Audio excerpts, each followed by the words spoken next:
Iran യുദ്ധത്തിലേക്ക് പാകിസ്ഥാൻ എടുത്തു ചാടുമോ? Houthi Saudi ഏറ്റുമുട്ടൽ പശ്ചിമേഷ്യയെ പുതിയ മഹാസംഘർഷത്തിന്റെ വക്കിലേക്ക് എത്തിക്കുകയാണ്. പശ്ചിമേഷ്യയിൽ ഇതിനോടകം തന്നെ ഇറാനും അമേരിക്കയും തമ്മിലുള്ള സംഘർഷം രൂക്ഷമായി തുടരുന്നതിനിടെ യമൻ തലസ്ഥാനമായ സനായിലെ വിമാനത്താവളത്തിന് നേരെ സൗദി അറേബ്യ നടത്തിയ വ്യോമാക്രമണവും അതിന് മറുപടിയായി സൗദിയിലെ 2 വിമാനത്താവളങ്ങളെ ലക്ഷ്യമിട്ടുകൊണ്ട് തന്നെ ഹൂതി വിമതരാകട്ടെ നടത്തിയ മിസൈൽ ആക്രമണവും മേഖലയെ പുതിയൊരു അപകടകരവുമായ ഒരു വഴിയിലേക്ക് തള്ളിവിട്ടിരിക്കുകയാണ്. ഇതുവരെ ഇറാനെതിരായ നേരിട്ടിട്ടുള്ള യുദ്ധത്തിൽ നിന്ന് തന്ത്രപരമായ അകലം പാലിച്ചിരുന്ന സൗദി അറേബ്യ ഇനി തുറന്ന ഏറ്റുമുട്ടലിലേക്ക് കടക്കുമോ എന്ന ആശങ്കയാണ് അന്താരാഷ്ട്ര തലത്തിൽ ഉയരുന്നത്. ഈ സംഘർഷം സൗദിയും ഇറാനും തമ്മിലുള്ള നേരിട്ടുള്ള യുദ്ധത്തിലേക്ക് വളർന്നാൽ അതിന്റെ പ്രത്യാഘാതം യമനിലോ ഗൾഫ് രാജ്യങ്ങളിലേക്കോ ആ മേഖലയിലേക്കോ മാത്രം ഒതുങ്ങില്ല.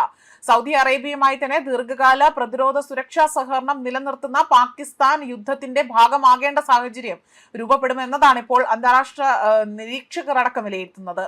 അങ്ങനെ സംഭവിച്ചാൽ പശ്ചിമേഷ്യയിലെ നിലവിലെ പ്രതിസന്ധി ഒരു ബഹുരാഷ്ട്ര സൈനിക ഏറ്റുമുട്ടലായി തന്നെ മാറാനുള്ള സാധ്യത തള്ളിക്കളയാനാകില്ല. വിശകലന വിദഗ്ധനായ ഇഷിയാഖ് അഹമ്മദ് ചൂണ്ടിക്കാണിക്കുന്നത് പോലെ തന്നെ യമനിലെ സംഭവ വികാസങ്ങളെ ഒരു പ്രാദേശിക സംഘർഷമായി മാത്രം കാണാനാകില്ല.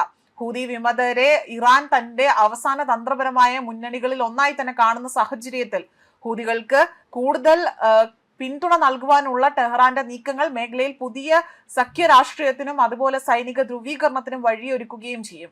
അതേസമയം ഹോർമൂസ് കടലിടുക്കിൽ നിന്ന് ആരംഭിച്ചുകൊണ്ട് ലെബനൻ അതിർത്തി വരെ നിരവധി മുന്നണികളിൽ സമ്മർദ്ദം നേരിടുന്ന ഇറാന്റെ തന്ത്രപരമായ സാധ്യതകൾ ചുരുങ്ങിക്കൊണ്ടിരിക്കുകയാണ് എന്നും നിരീക്ഷകർ പറയുന്നുണ്ട്. ഈ സാഹചര്യത്തിൽ മാത്രമല്ല ഈ ഹൂതി മുന്നണിയാകട്ടെ കൂടുതൽ സജീവമാകാനുള്ള ഇറാന്റെ ശ്രമം പശ്ചിമേഷ്യൻ സംഘർഷം ഇനി ഒരു പുതിയ ഘട്ടത്തിലേക്ക് കടക്കുന്നതിന്റെ സൂചനയായി തന്നെയാണ് വിലയിരുത്തുന്നത്. കൂടാതെ ഇറാഖിലും സിറിയയിലും ഇറാന്റെ തന്ത്രപരമായ ആ ഒരു നേട്ടവും ഇവിടെ നഷ്ടപ്പെടുകയാണ്.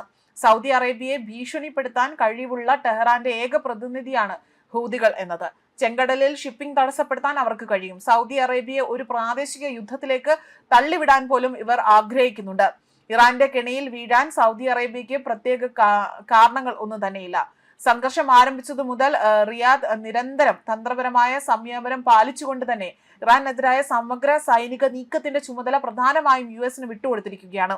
സൗദി അറേബ്യയുടെ അടിയന്തര തന്ത്രപരമായ ആശങ്ക ഹോർമൂസ് ഇവിടെ അവരുടെ കടലിടുക്കുകളിലല്ല, മറിച്ച് മറ്റ് ഉപരോധങ്ങളിൽ ഏർപ്പെടുത്തിയിരിക്കുന്ന ഭീഷണികളെ തുടർന്നുകൊണ്ടാണ് എന്നതാണ് മറ്റൊരു വിലയിരുത്തലായി തന്നെ ഇവിടെ വ്യക്തമാക്കുന്നത്.